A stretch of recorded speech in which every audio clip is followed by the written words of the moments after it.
والسماء والطارق وما أدراك ما الطارق النجم الثاقب إن كل نفس لما عليها حافظ فلينظر الإنسان مما خلق من ماء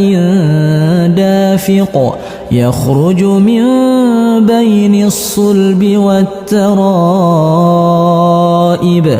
إنه على رجعه لقادر يوم تبلى السرائر